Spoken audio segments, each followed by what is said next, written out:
morning, good evening, or good afternoon, depending on what side of the pond you're on, and welcome to an extra special episode of Across the Pitch. My name is Phil Kennedy, and I'm here with my co-host Tony Robinson, and we return after a 2-month hiatus with an extra special guest. Now, while we've been away, we have made a couple of changes, and if you're an Accrington Stanley fan, you're going to be happy to know that going forward, Across the Pitch is going to be an exclusively Accrington Stanley show. That's right, we're going to do only Accrington Stanley and League One content going forward. And there's no better way to start that off with one of the preeminent midfield forces in League One, none other than Accrington Stanley's Matt Butcher. Welcome back to the show, Matt, and thank you for joining us today. Thank you. Look forward to it. Should be good. Yeah, it's nice to have you back on, Matt. As I say, we've been off for a couple months, so we're probably more rested than you are because you guys have been playing a lot of football. I was looking at the fixture list in February. That's a pretty hectic schedule for any team in February, and it must be hard on the body. How are you coping with the busy month? Yeah, I think it's probably going to look that way for the remainder of the season, really. I think it'll be Saturday, Tuesday for the foreseeable. So it's been okay. Obviously, missed a couple of games through a little knock that we've had, but that's going to happen when you're playing kind of so many games, I guess. So obviously, we've got a good squad, so everyone kind of fighting for their place and doing well than when they've come in. So that'll be the main thing, trying to keep everyone fit and just keep ticking off them games, really. And the one question that I wanted to ask and get it out of the way early is because the last time we talked about you not having any yellow cards going into the Fleetwood match, and that Phil might have jinxed you. How is your status on the yellow cards so far? Yeah, I think I've had a couple. I think, going the whole season without any midfielders. Quite the ask, I think. So, I think I'm on 2, I think. Well, Phil, you would know. You're the stat man. Yeah, actually, it's 2, and it seems like 2 is your favorite number because you've got 2 goals, 2 assists, 2 yellow cards. So if you're playing the lotto, maybe yeah. 2 is your lucky number. But out of those 2 goals, let's talk about the most recent one. In the whole match, of course, that was a really, really big victory for you guys recently, but tell us a bit about that goal, because that was one of my favorite ones. You just slotted it right into the corner of the net. I mean, that had to be one of those ones when it left your foot, you knew it was going in. It was one of them, to be fair. As soon as it kind of left your foot and you see it bending towards the far corner instead of the keeper, then it's got a kind of good chance, but that was just nice to kind of get that in a scenario when we're winning 2-0, especially off the back of the previous game against Hull. We were a bit disappointed on the result and how we played. So that was definitely a massive kind of moment to bounce back from that previous game and not lose any points on them, really. I think from the camera angle too, it was hard to see the speed of it because it was sort of straight away from the camera angle, but it was just like a rope, and he just sort of, almost seemed to go around the keeper and in. But I mean, it stayed the same height off the pitch. It seemed like the whole distance. So you must have hit it sweetly, like with the sweet spot, as they say. Yeah, I know it hit it well, and obviously it stayed pretty low, like you say, and didn't have any contact with the ground or anything else. So as long as it kind of missed the group of bodies in front of me, then I knew it kind of had a good chance after that.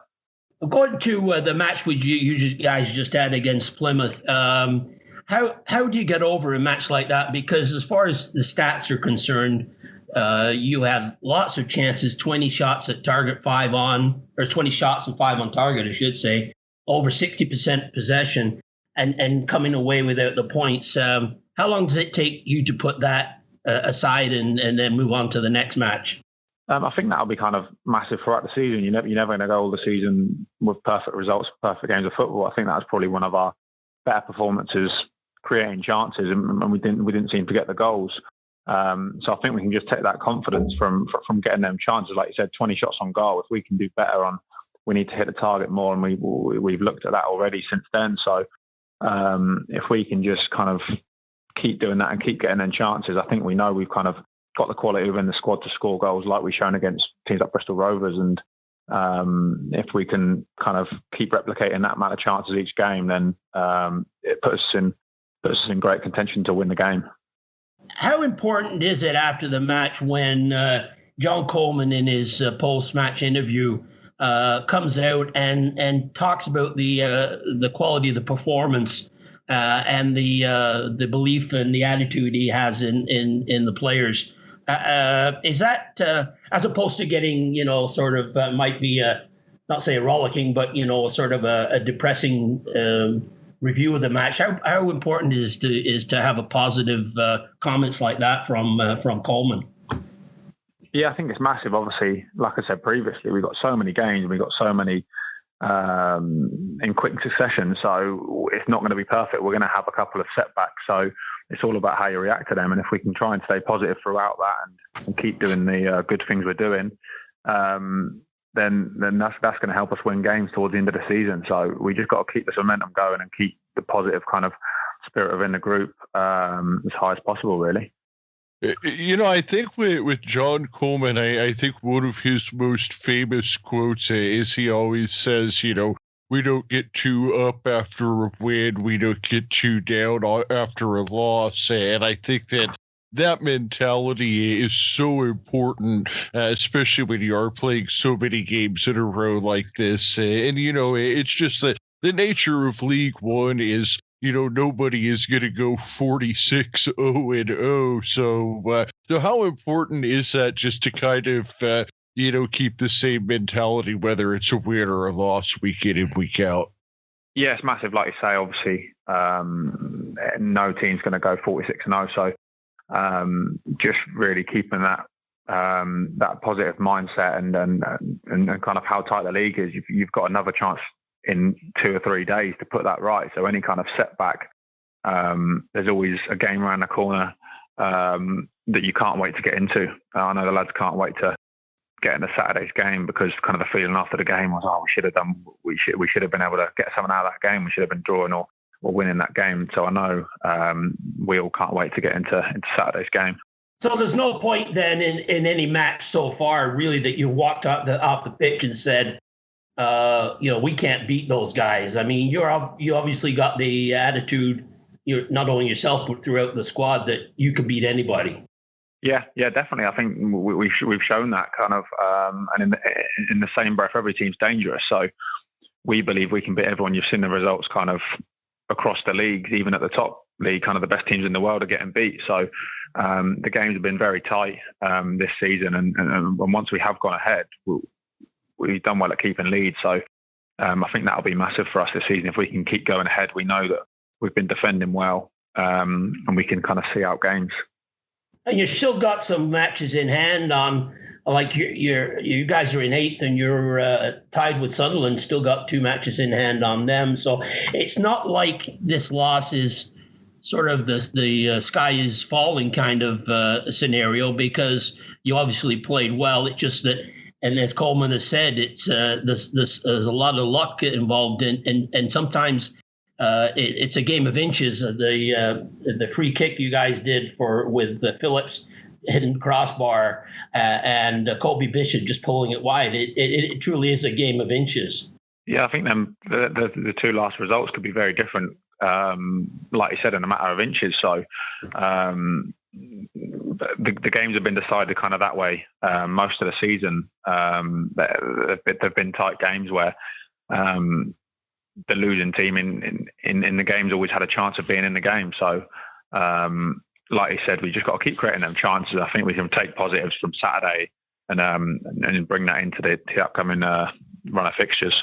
Like Tony said, you guys are in 8th right now. And, one thing that I always kind of look at is that right now being at 8th at the table in League One is the highest that Accrington Stanley has ever in the history been in the table this far into a season. Just to kind of put things into perspective, how much you guys have accomplished. So I would say, at the beginning of the season, if someone had told you that at this point in the year you guys would be sitting in eighth and really looking at a good shot at the playoffs, like Tony mentioned, some games in hand, I imagine you'd have been pretty happy with that.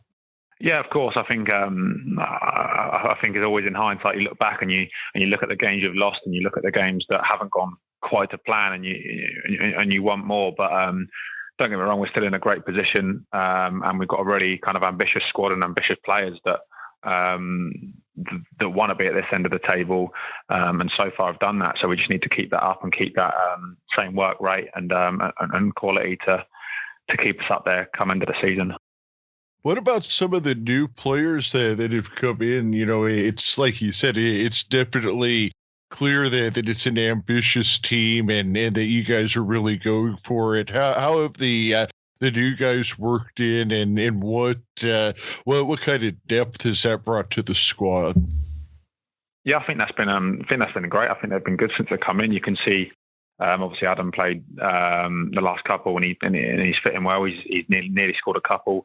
And had an influence on the game straight away. So the depth will be massive for us, because obviously, like I see, Sean's out for the next 3 games, and he's been a big part of the team so far. So, and with the amount of games coming up, like I said, there's always going to be people with a little knock or a little injury here and there. So we're going to need the whole squad and everyone fighting for the same cause. It seems like everybody's rotating through the commentary booth with Dan Jewell. You've done your piece now, and Joel's done his. Does that mean Sean's back in there now? He might get a gig on that one again. When I missed out on it on the weekend, didn't he? But obviously, he was up there for quite a bit when he was injured, so he won't be any stranger to it. But yeah, hopefully we can stay off that.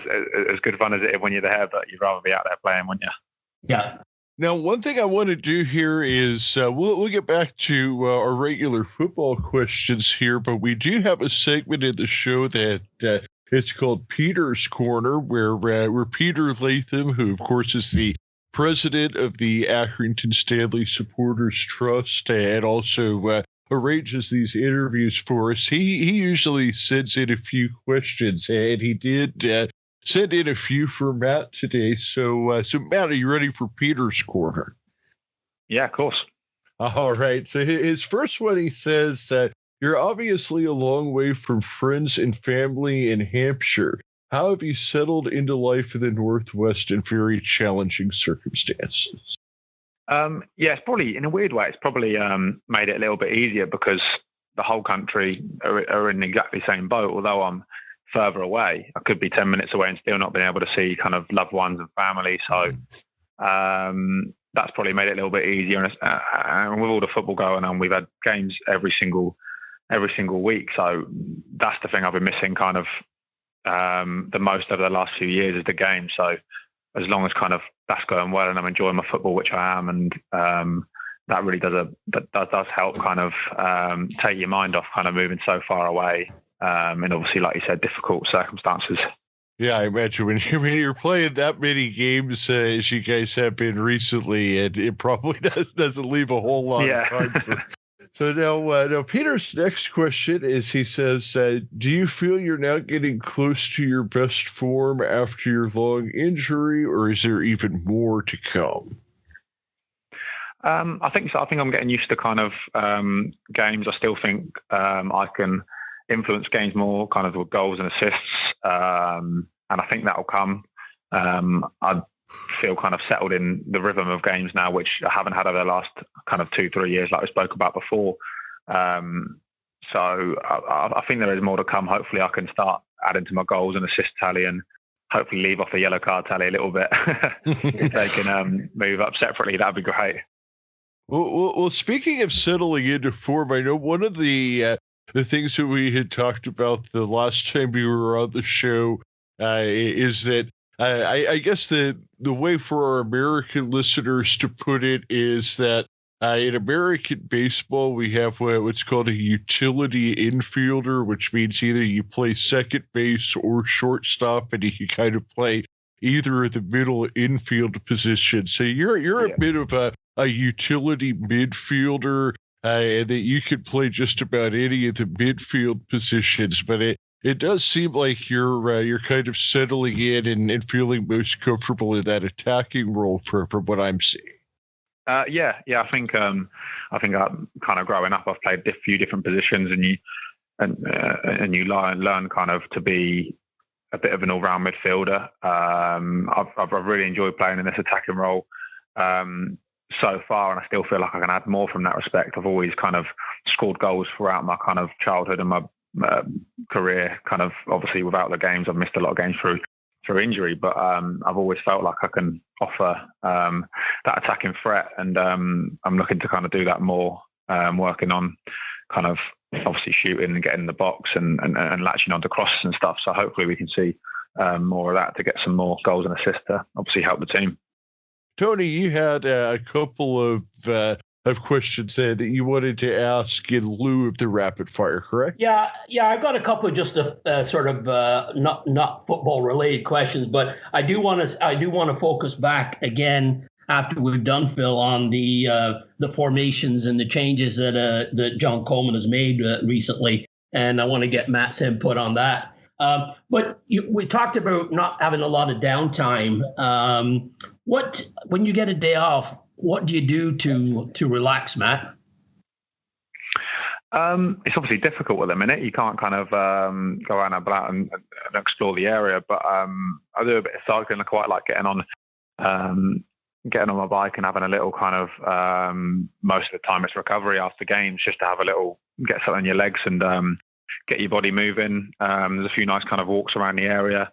And that's pretty much the main of it. It's because there's so many games, you're just kind of thinking about recovering. You can't really kind of go out for a coffee or anything like that anymore, which used to do a fair bit. But since then it's been pretty standard, probably like the rest of the nation, kind of walks and cycle rides is about it. Yeah. And have you had a chance, last time we talked about a couple of shows on Netflix. Have you had a chance with the busy schedule to watch The Last Dance at all? I haven't, no. That's still right at the top. I don't actually watch a lot of TV, which is probably surprising, especially with what's going on at the minute. But that's still right on the top of the list of the next series to start, but I haven't even started one yet. Well, it's definitely worth watching because, Michael Jordan, you kind of hear about Michael Jordan, but going back and watching all those highlights from 25 years ago, you realize, just what a dominant player he was. And unfortunately, he beat up on my Phoenix Suns. So that was a painful part of watching that for me. But yeah, it's well worth watching, even if you're not a basketball fan, it's just worth it to see one of the greatest athletes of all time in any sport. Well, he beat up on everybody, Phil, so don't feel too bad. One of the things I was going to ask too is, do you have anything like a interest or a hobby that would surprise people, or is that your teammates wouldn't know about? Like, do you collect rocks, or do you collect stamps? Or is there any hobby that you have that you want to share with us, or are you just a normal run-of-the-mill footballer? Pretty standard, to be honest. Probably team know about this. Quite like my coffee. I've got a new machine at the minute, and I'm kind of getting different beans and stuff. So that's probably a hobby that not a lot of people would know, apart from the people that I speak about it with every day. And that's that could be you never know. It could be a career after football. There's a lot of people who love their coffees these days. The one other question I want to have before we get back to football is, could you name two people that could be living or dead that you would like to sit down and have dinner with? It's a tough question. There's a lot of people, isn't there? I'd probably have to say Messi just from his pure ability and how good he is from a football perspective. And I do quite enjoy golf, so it'd have to be, if I'm going down that route, it'd probably be Tiger Woods, just to kind of get inside his head on how he goes about his work, because obviously it's a different game to football. It's very very individualized. So it'd probably be good to kind of sit down with him and just soak up all the information, really. Two good, Great two answer. good.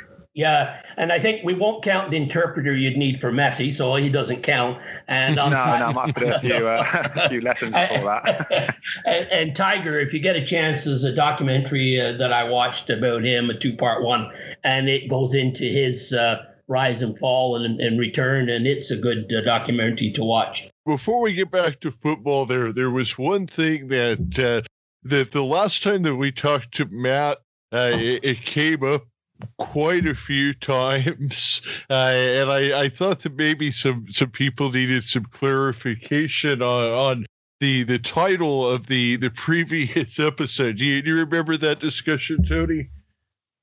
I don't want. I'd have to be guessing at the full title. Well, Matt, this is a bit. It's a bit of trivia because so when we interviewed you the last time, I titled the episode the Butcher album, which is a rather obscure Beatles reference, or I guess it turned out to be more obscure than I realized.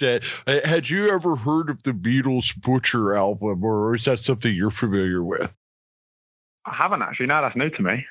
No, I haven't heard of that. Okay, well, so basically, that makes two of us, Matt, so you don't feel too bad.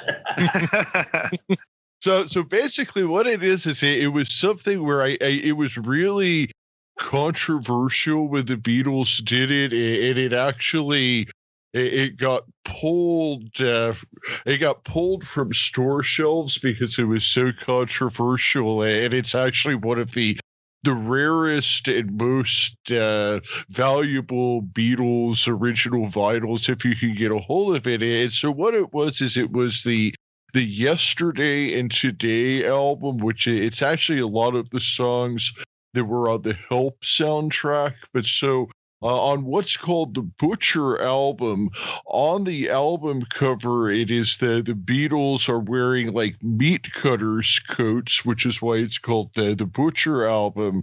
But then it's very weird because it's got like these plastic dolls, like baby dolls, and the heads are like pulled off, and it's just one of the weirdest things the Beatles ever did.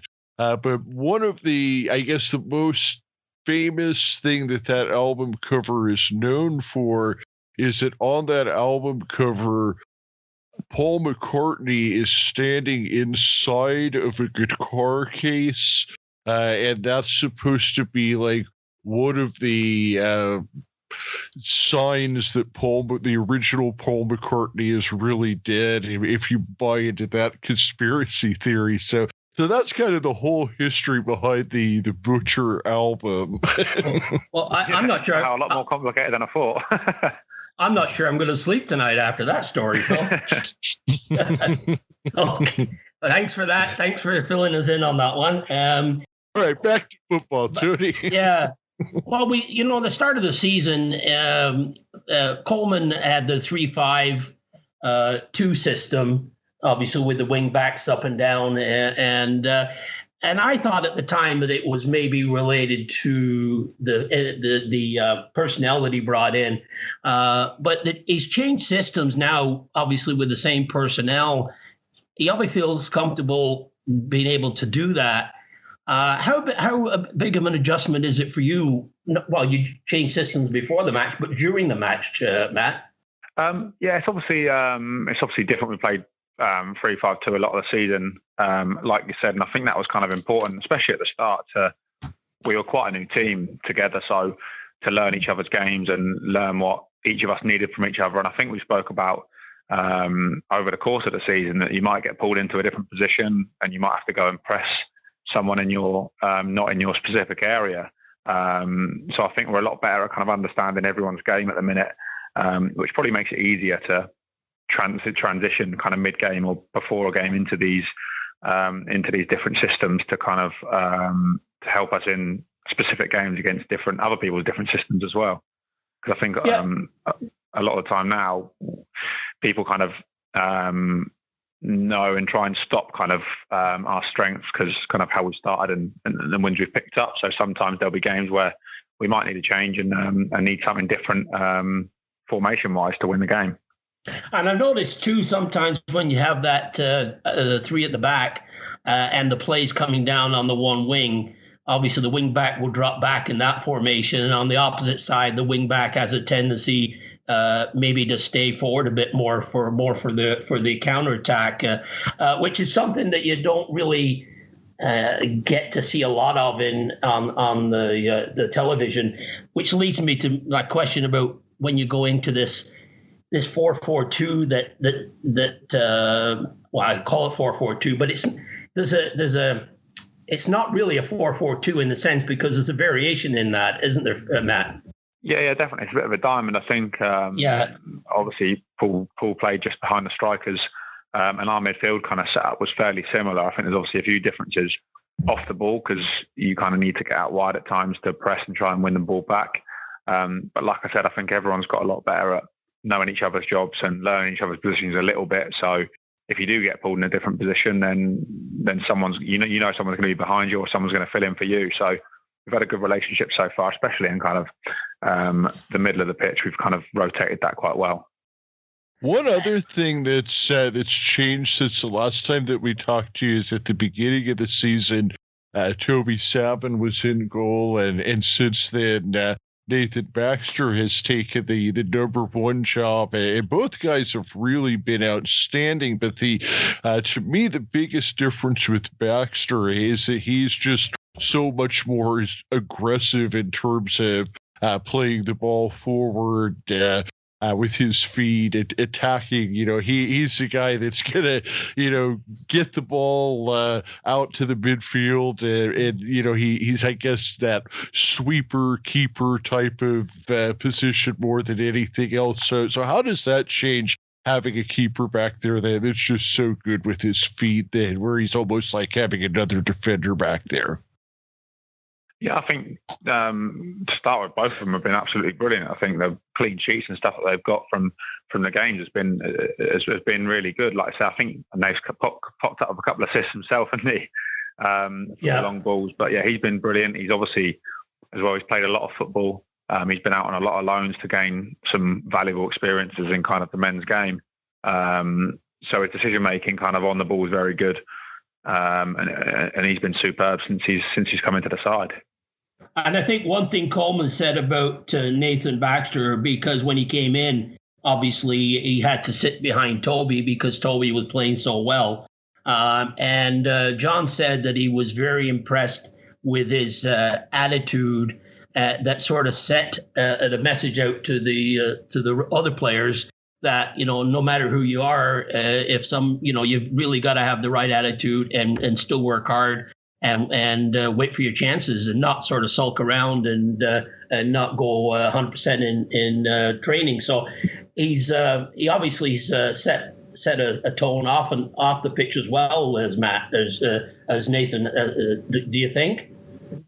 Yeah, definitely. He's a great character. He's a great lad to have run a squad, and I think that's the same with everyone in the squad. I don't think there's anyone that who'd be in the team, out of the team, that trains any different of kind of if they're playing or not, really. And I think that's been, again, massive for us as a squad. Everyone wants the same thing. Everyone wants us to do well, and whether you're playing or not, everyone so far this season has been great with that. I want to just touch on, obviously, with the COVID, and there's a lot of protocols in place. There's a fan watching the match. We only see what goes on around the pitch. What is it like match day for the protocols when you're getting to the stadium, Matt? Yeah, it's obviously kind of very different. It's probably more of a shock at the start of the season, but now they've kind of been added kind of as the lockdowns have got further restricted, then we've had a few more protocols and a few more different rules that we've got to follow. So the main thing is to kind of keep football on, and whether that means us having to stand outside in the cold for a little bit longer, which it is very cold, to get our temperatures done, then kind of we don't care. We'll do anything to kind of keep this going and trying our best to kind of do it as safe and keep everyone safe as possible, really. And you did have there was a spell there where the club had some issues with players and staff, and I trust that everybody's well and no lingering effects, and everybody's back to full health. Yeah, everyone seems good from that. There's not been any kind of backlash from that, which is obviously good. That's the main thing.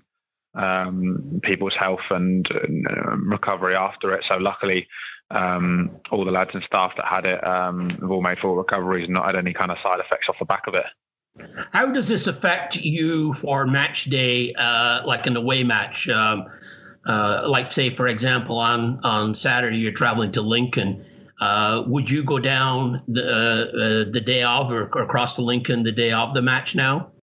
Yeah, we have travelled up a few days on the day this year. Obviously, with the hotels and stuff being open, there's a few times where it's obviously too far, and we stay over. And to be fair, the hotels are pretty empty anyway because of what's going on. So it's pretty easy to kind of socially distance and do everything by book on them days. So it's just trying to be as safe as possible and doing everything within our power to kind of keep up with the new rules and keep everyone safe. We talked to last interview that you were on a 2-year contract this year and next season, and how that's good for your frame of mind and not having to worry about things. When it's time to do a contract negotiation, or do you leave that completely up to your agent? Do you get involved, or you just say, "Look, you go ahead and do it, and let me know what when and where to sign"? Yeah, I've got a good relationship with my agent, and that's something that I kind of do leave to him and just let me completely focus on football. I think not having the kind of gains over the last few years really kind of just makes me want to focus on football, and that's all I want to do, kind of thing. So far, I've loved every minute of it. Playing football every week in, week out has been the best thing that could have happened to me after kind of all the injuries. So yeah, that is something I just kind of leave to them, and also something that you can't kind of really control. It's other people's decisions. So you just got to focus on your football and try and do as best as you can. Yeah, that's something that I was looking at here. Is of course you had some injuries like we had talked about, and this year you're at 1,943 minutes. So you're coming up on 2,000 minutes played. It's the most that you played since you played with Yeovil back in 2016-17. That was 2,500 minutes this season. So you're obviously on pace to play well more than that. Do you set yourself like a goal at the beginning of the season for how many minutes you want to play, or you're just trying to start every match? Yeah, it's more short term, to be fair. I've obviously had times in the past where it's out of your control, really. All you can do is recover the best you can, live the best you can, eat the best you can to put yourself in a position to play on the weekend. And all I'm doing is taking every game by itself, trying to be fit for the next match.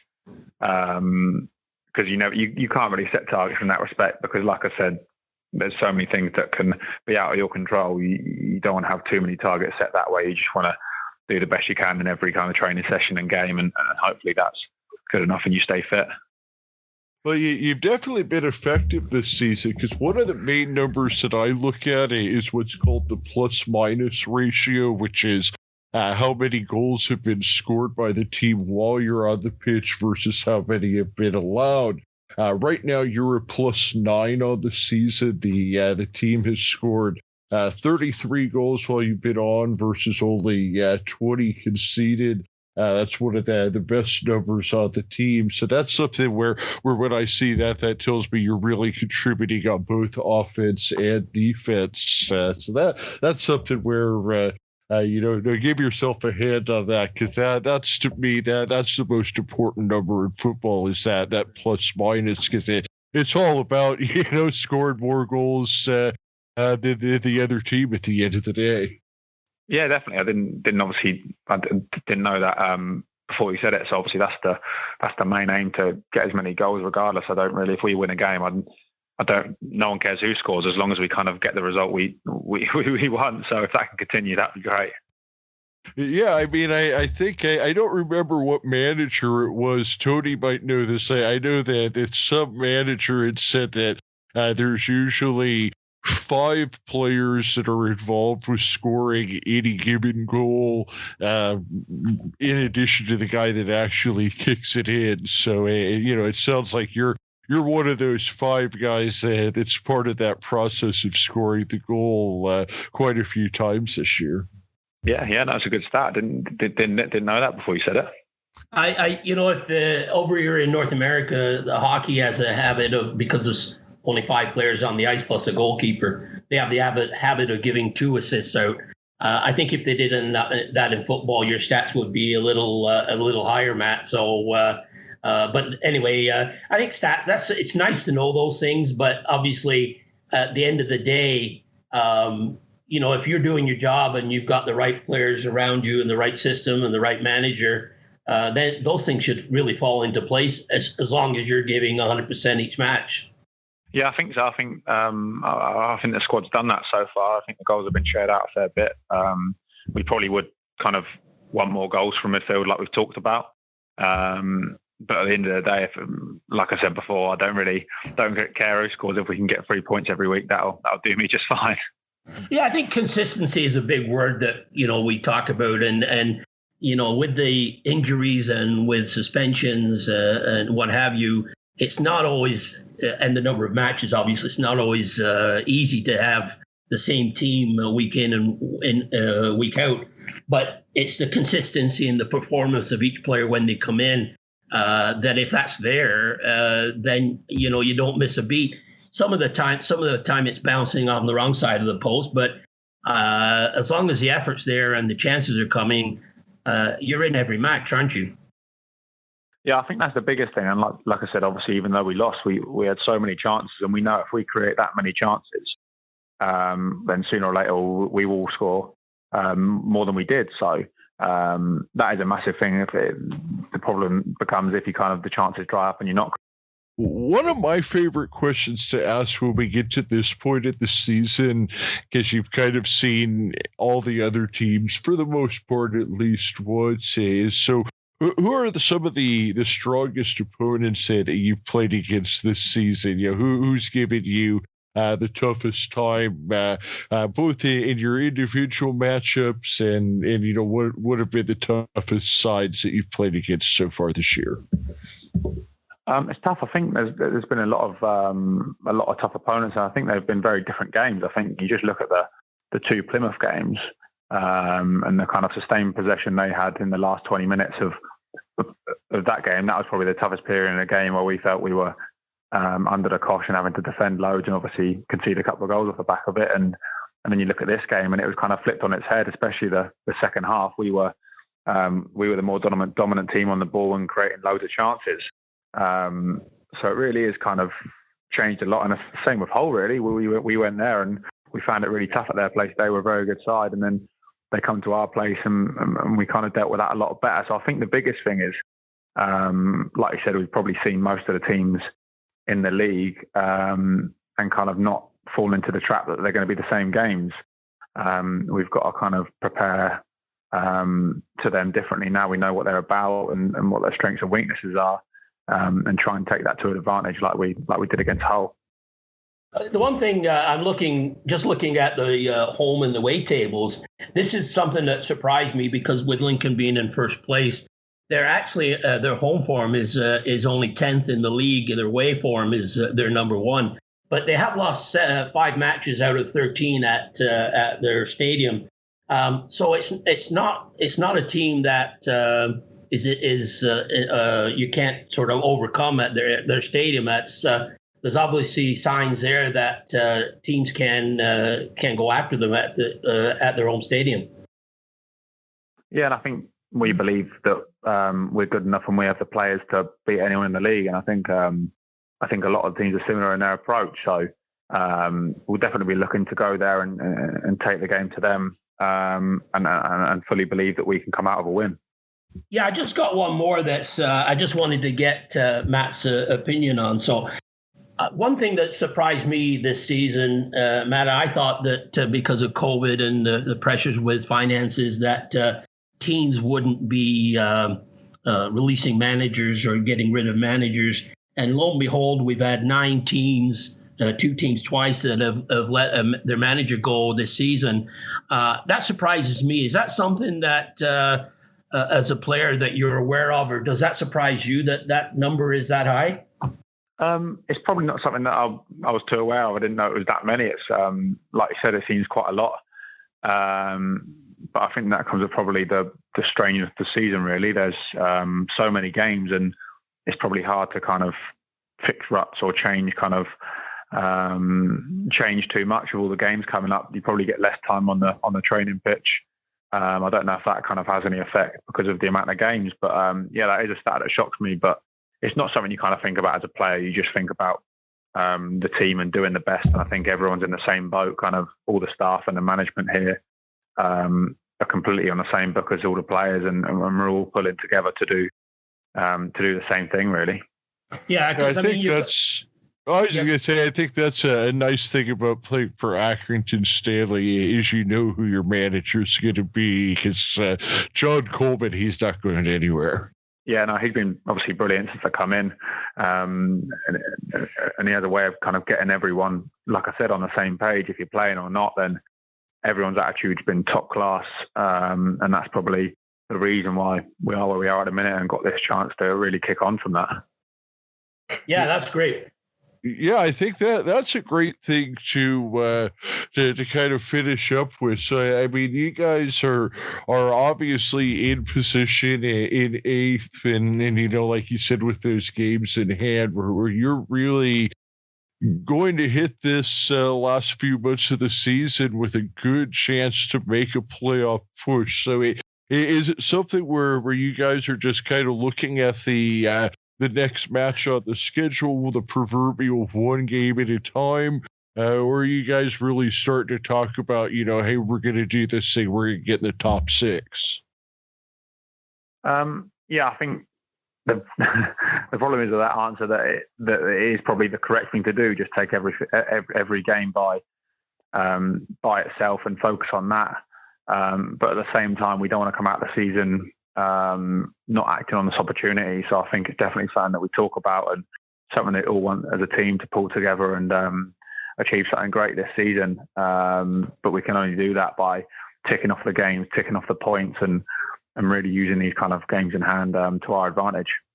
Yeah, it is a cliche, but it's true. One game at a time. And, you know, the old thing, it's a marathon, not a sprint. So you just have to do and another one is play the team that's in front of you. So they're cliches for a reason. So, it's been a great season so far, some ups and downs, and that's to be expected. It's such a long season. But personally, continued success for yourself and for the team, and I'm looking forward to watching the match on Saturday on High Follow. Yeah, thanks very much. I really enjoyed it. Hopefully it'll be a good game Saturday. Absolutely. And Matt, thank you so much for putting up with us for a second time here on Across the Pitch. And we couldn't have asked for a better guest to make our return with. And like Tony said, continued success, and we watch every game on iFollow over here across the pond, so we'll be rooting for you on Saturday and looking for you guys to make that playoff push. And we always like to finish up with an on Stanley on, so on 3, 1, 2, 3, on Stanley on. Cheers. Cheers, guys. Thanks very much. Thank you.